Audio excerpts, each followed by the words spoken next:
সন্ত্রাসের পাগলা কুকুর পালন করছে পাকিস্তান। এই ভাষাতেই টোকিওতে গিয়ে ইসলামাবাদের মুখোশ খুললেন তৃণমূল সাংসদ অভিষেক বন্দ্যোপাধ্যায়। সন্ত্রাসবাদ নিয়ে পাক দ্বিচারিতা গোটা বিশ্বের সামনে তুলে ধরতে জাপানে পৌঁছে গিয়েছেন দিল্লির দূতেরা।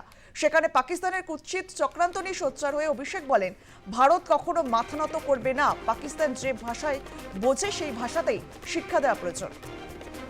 জাপানের টোকিওতে গিয়ে বার্তা অভিষেক বন্দ্যোপাধ্যায়। এ বিষয়ে আমরা কথা বলবো। আমাদের সঙ্গে রয়েছেন আমাদের প্রতিনিধি রিক পুরকায়স্থ। রিক, জাপানের টোকিওতে গিয়ে একেবারে কড়া ভাষায় বললেন অভিষেক বন্দ্যোপাধ্যায়। রিক, একদমই বিশ্বের মোট 33টি দেশে যাবে যে এই প্রতিনিধি দল, সর্বদলীয় যে প্রতিনিধি দল বানানো হয়েছে, মোট 7 সদস্যের প্রতিনিধি দল। সেই প্রতিনিধি দল বিশ্বের মোট 33টি দেশে যাবে এবং যার মধ্যে ইতিমধ্যেই পৌঁছে গিয়েছিলেন রাশিয়া, জাপান এবং এরপর টোকিওতে। সেই টোকিও শহরে গিয়ে অভিষেক বন্দ্যোপাধ্যায় বলছেন যে ভারত কখনো মাথা নত করবে না। আমরা এই বার্তাটাই বিশ্বের কোনায় কোনায় পৌঁছে দেব। আমরা মোটেও ভীত নই, যে ভারত যে একেবারে ভয় পায়নি সেই কথাই তিনি বুঝিয়ে দিচ্ছেন। এবং তারপর তিনি বলছেন, সন্ত্রাস যদি পাগলা কুকুর হয় তবে পাকিস্তান সেই সন্ত্রাস লালন পালন করছে।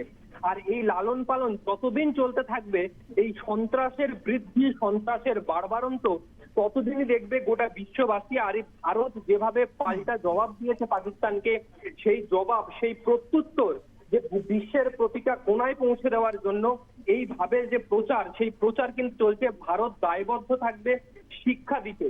যতদিন পর্যন্ত এই রকমের পাগলের মতো আচরণ করবে পাকিস্তান, নইলে ওই লালন পালনকারী যে কুকুর আরো জন্ম দেবে পাকিস্তান, সে কথাও বলছেন। পাকিস্তানকে যদি জব্দ করা না যায় তাহলে সন্ত্রাসের জন্ম আবার দেবে পাকিস্তান। এই সন্ত্রাসবাদীদের যে লালন পালন করছে, সন্ত্রাসবাদীদের জন্ম আবারও পাকিস্তান দেবে, সেই কথাই কিন্তু একেবারে স্পষ্ট করে দিল অঙ্কিতা। ধন্যবাদ রিক।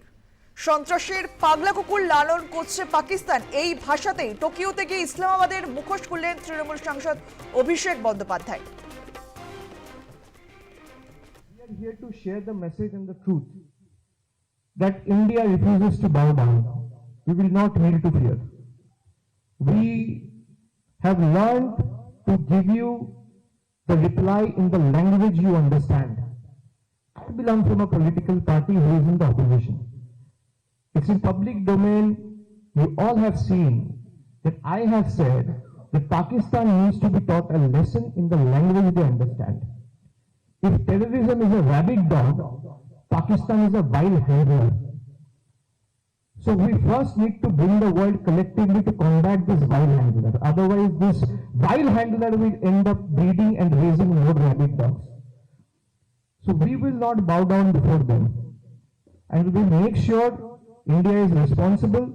All our attacks and actions have been responsible, made with precision and non-escalatory. मैं चाहता हूं कि आप सब यहां से जाने के बाद आप लोग, अब तक सबसे मैं देखा हूं जो लोग बाहर रहते हैं, उसमें इंडिया में जो लोग रहते हैं उससे इंडियन में ज्यादा जो लोग बाहर रहते हैं वो इंडियन फूड से लेके, इंडियन कपड़ा से लेके, इंडियन खाना से लेके, इंडियन गाना से लेके, आप लोग हर वक्त you live India, you breed India. And so the expectation from all of you is far more from us. So I want you to be the country's biggest evangelist, proponent, and propagate this message of fighting against terrorism and how